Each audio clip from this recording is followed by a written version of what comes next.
la maison Grelet avec tous les objets, plein de souvenirs de mon enfance, de ma jeunesse.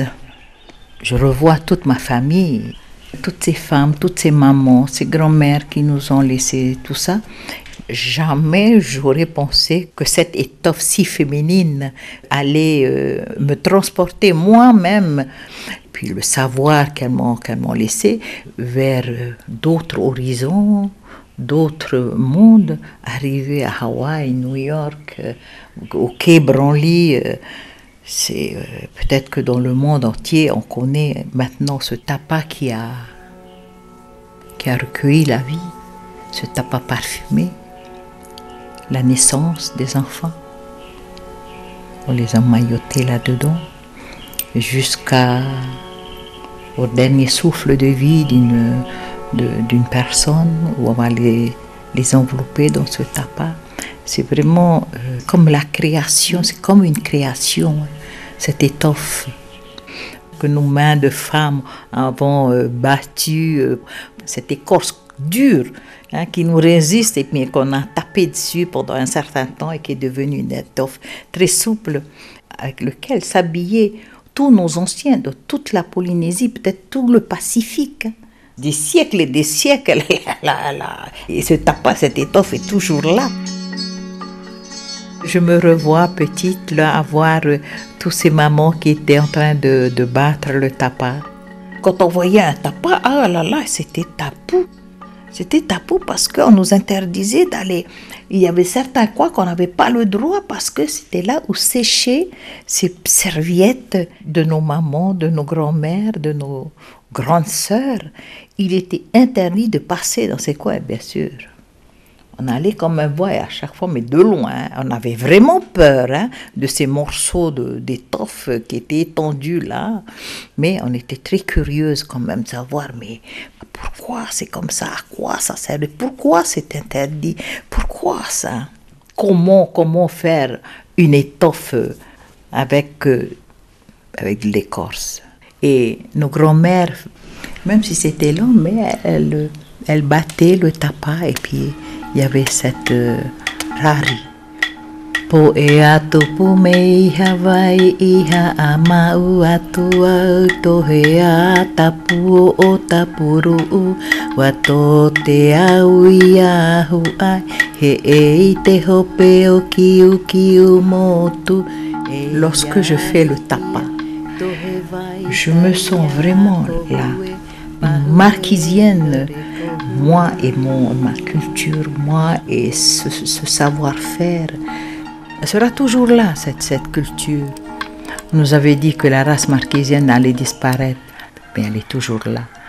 Le savoir-faire de nos mamans, des femmes, sur le tapa, c'est toujours là. Nous avons ce savoir-faire. Et toujours ça, les femmes, oui. Oui, toujours des femmes qui transmettent encore aujourd'hui tout ce savoir. Lorsque je fais des démonstrations, quand j'étais enseignante, j'aime transmettre à tous ces enfants, à toutes ces petites filles, comment faire le tapa et connaître les écorces qui sont utilisées pour faire le tapa. Je me sens presque obligée de faire ça, de servir, oui. Essayer d'être là à chaque festival des arts, des marquises, d'être là.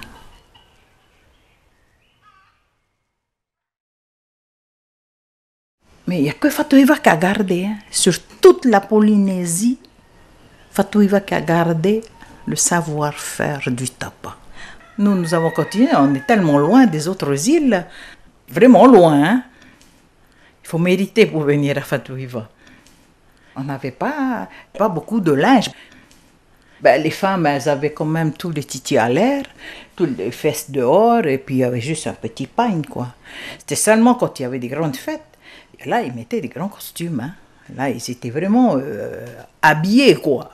C'est comme ça qu'on a gardé le tapa. Lorsque la fameuse bombe est arrivée, tous les bateaux militaires qui sillonnaient dans la Polynésie, c'était eux qui prenaient de tous les tapas. Et c'était le grand-père qui les recevait ici, dans cette maison. Et il a essayé d'améliorer le mode de vie de chaque famille. Il faisait préparer des objets, alors en bois et le tapas. Et on a offert ça à ces militaires qui étaient avides d'acheter tout ce qu'ils trouvaient ici, qu'ils ne connaissaient pas, fait par ceux d'ici, que ce soit le bois sculpté, les cocos et le tapas, et puis cette étoffe.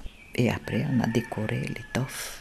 On mettait tous ces motifs de tatouage sur ces tapas-là, parce que c'était interdit de se tatouer. Et alors, comment faire pour ne pas qu'on oublie tous ces motifs, tous ces tatouages-là? Là aussi, on a mis aussi sur les tapas. C'est vraiment la carte d'identité d'un marquisien. Et aujourd'hui, tous les tapas qui sont décorés avec ces motifs-là, eh ben on se souvient. Je peux dire que Monseigneur Lecléache, un breton, mais qui était plus marquisien que marquisien, à chaque fois, il me demandait à lui faire une couverture de ses livres de prière en tapas et décoré avec des motifs. Il a pris les tambours qu'on avait interdits, il a mis dans les églises. Ah, il a tout remis.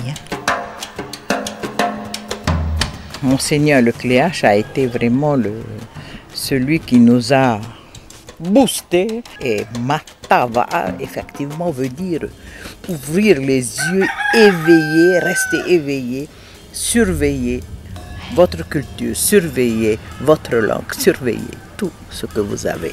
Là, quand je pense maintenant que si ça avait disparu, je ne sais pas ce qu'on aurait, nous, aujourd'hui.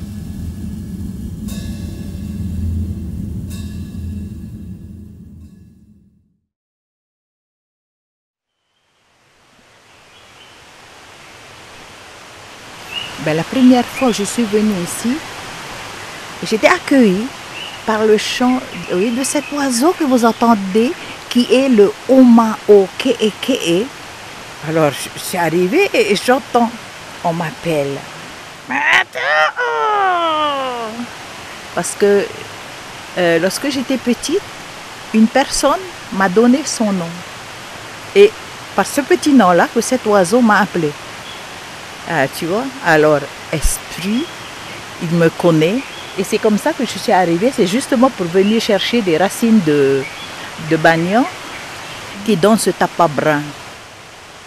Lorsque j'arrive, j'aime bien caresser sur le tronc pour lui demander la permission aux âmes si je peux couper une racine, un tronc. Kaoha e haiku anaya e toita oe te ki'i. Kamotuito e tumu, na te mea e hanaui te po'u meto e ki'i. Bonjour l'arbre. Je peux te couper parce que j'ai besoin de l'écorce pour me faire un tapas. L'arbre, lorsqu'on le coupe, il tombe comme il faut et tu n'as pas de problème.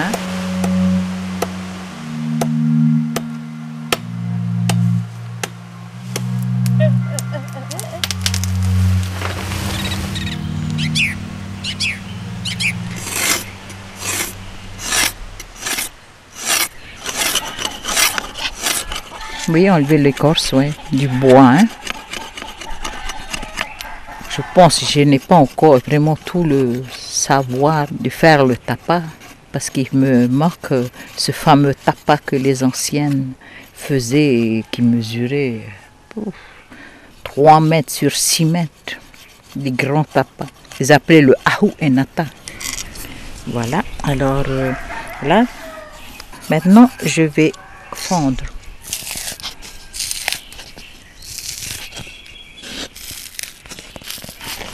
Bien travaillé, on va les taper. Et là, avec mon battoir, mon ike, sur mon kiva, la pierre que je tiens de plusieurs générations, oui, sur lequel on va le travailler, on va le taper, le préparer, soit pour une simple étoffe qu'on va utiliser pour envelopper le muhei, ce fameux bouquet qui sont très très bons, ou alors on va le décorer, on va mettre ces fameux tatouages que nos anciens nous ont laissés. Mon plus grand tapas, c'est 2,10 m. Je crois que j'ai travaillé pendant 2 semaines, si ce n'est pas 3 semaines. Parce que je voulais vraiment le travailler comme il faut. Parce qu'avant, on pouvait faire des couvre-lits avec tellement on avait des pièces, le ourou, le bagnon. Aujourd'hui, un peu difficile. Au début, tu vas voir ce son vraiment fort parce qu'il faut taper fort lorsque l'écorce est épais.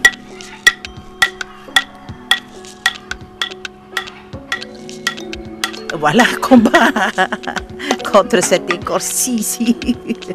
Je voulais tellement la rendre plus large, bien vite l'assouplir, mais elle résiste. Il faut vraiment aller jusqu'au bout. Alors il faut vraiment, on va dire, parois. Parois, c'est-à-dire le taper jusqu'à ce que tu sens qu'il est... Bon, ça y est.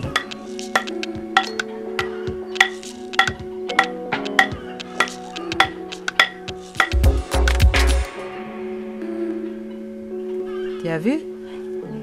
À quelle vitesse ça s'est élargi là. Maintenant, c'est plus 3 fois, c'est presque 4 fois. Oui, celle-là, là, elle devient vraiment une étoffe. Maintenant, voici ce qui va montrer que c'est vraiment un travail de la femme, travail féminin. Voilà, le dernier pliage. Voilà ce qui montre bien que c'est bien un travail de femme, un travail féminin.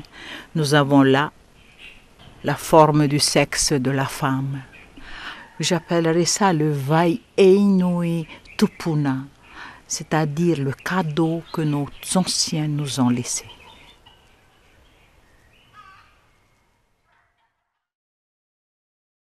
On ne touche pas. Ce sont mes tapas. Jamais, jamais, ils resteront avec moi. Alors, c'est du mûrier trempé dans le jus de bagnon toute une nuit. Il est d'une finesse, il est... le fameux tapas parfumé qu'on appelle le aeu pipi. Je l'ai utilisé. Ça, on attend quand c'est la saison du fleur qu'on appelle le hinano. Là, on commençait à battre les racines parce que lorsqu'il est sec, ce tapas, lorsqu'il est sec, il a un parfum assez spécial. Alors, on le trempe dans le jus de curcuma et ensuite, on étalait la poudre de santal dessus. Et lorsqu'il était sec, on mettait les fleurs du podanus qu'on appelle hinano, du jasmin, fameux fleur symbole des marquises, du ylang-ylang, toutes les plantes qui servent à parfumer. Lorsque j'ai connu mon tane, c'était une grand-mère qui avait préparé un panier de aeu pipi qu'on appelle. Ce tapas servait vraiment à une chose, c'était recueillir la vie, c'est-à-dire le sexe de l'homme qu'on nettoie pour recueillir la vie. C'est tout. Ensuite, le lendemain, on allait laver ça à la rivière. Vous savez, aujourd'hui, personne n'en parle. Mais sitôt que quelqu'un dit ce mot, aeu pipi, tout le monde tient. Tout de suite, on entend. Mon plus ancien tapas, il est au musée, parce que j'ai peur de le garder. Très, très vieux, qui date de ma grand-mère. Il a trop d'âge. Hein. Ce sont des vieux motifs. Ça nous parle. Et ça, c'est un dessin qu'on retrouve surtout sous les aisselles, là. C'est ce qu'on appelle le poi'i, de bigorneau, l'intimité de la femme. Ça, c'est un mille-pattes. Et le mille-pattes, dans ma famille, représente, c'est pas des gardiens, protecteurs peut-être. Voilà. Et là, ce sont des oiseaux. Et ici, là, vous voyez là, c'est comme une anguille. Ici.